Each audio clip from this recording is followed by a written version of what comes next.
ఈరోజు మా ఇంట్లో ఎండు రొయ్యలు వంకాయ కర్రీ.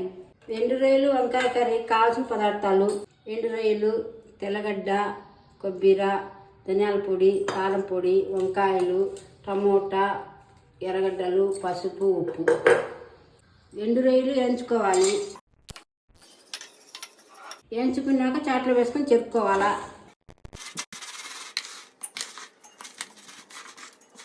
కొబ్బరి, తెల్లగడ్డ మిక్సీ వేసుకోవాలి. 2 గంటలు ఆయిల్ పోసుకోవాలా. ఎర్రగడ్డ వేసుకోవాలా. బాగా వేయించుకోవాలా.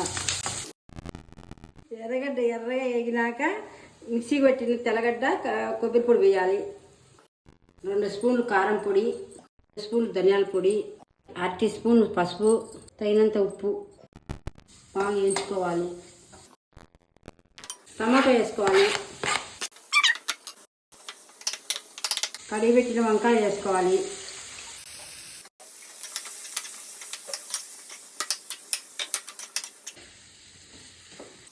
తగినన్ని నీళ్ళు పోసుకోవాలి. 10 నిమిషాలు ఉడికిన తర్వాత మనం వేయించిన రొయ్య పొట్టును చెరిగి నీళ్ళలో కడిగి వేసుకోవాలి. ఇప్పుడు బాగా కలబెట్టుకోవాలి. 2 నిమిషాలు ఉడికిన తర్వాత పక్కకు తీసుకోవాలి. ఎండు రొయ్యలు వంకాయల కర్రీ రెడీ. మీకు నచ్చినట్టయితే సబ్స్క్రైబ్ చేయండి, లైక్ చేయండి, కామెంట్ చేయండి.